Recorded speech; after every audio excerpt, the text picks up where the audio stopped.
Hey YouTube, how's it going? Another video from quarantine land.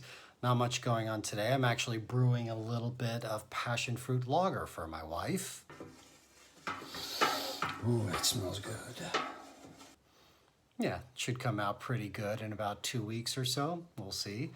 Let's see. This video I wanted to talk about people on the spectrum and superpowers. The first time I ever saw it in a movie was Rainman, where somebody drops a box of matches on the ground, some spill out, and he's able to instantly count all of them that are on the ground. I'm sure people have that ability, but most of the people I've encountered on the spectrum don't really have special, I guess, savant abilities like that. Some people are okay at math, some people are good at drawing, things like that. I met one guy who was actually expert at playing pool, really, really good at playing pool. Maybe that's more of a special interest.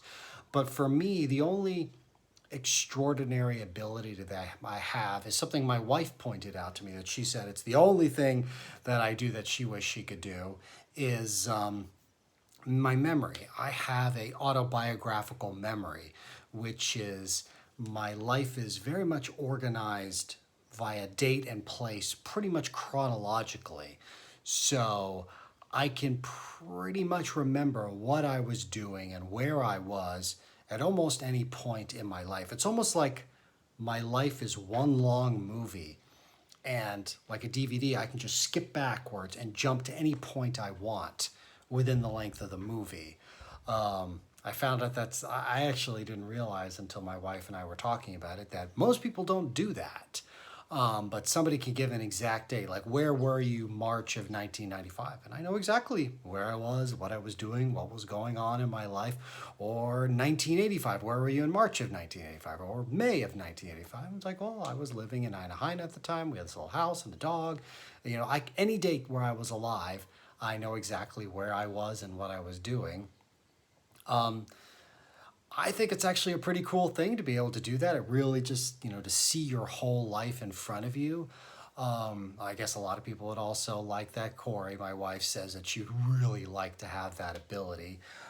There is only one slight downside to having a memory, an autobiographical memory, at least for me, is it makes you feel kind of old.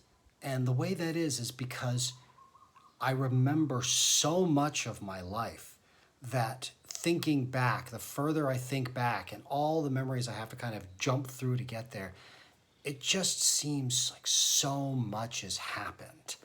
And, even when I was a teenager, I just felt old, like older than my peers. And I remember when I was 14, people thought I was 18. When I was 18, people thought I was 24. And when I was 24, people thought I was like 33. It's like I always seem older because I just have so many more experiences instantly at my recall.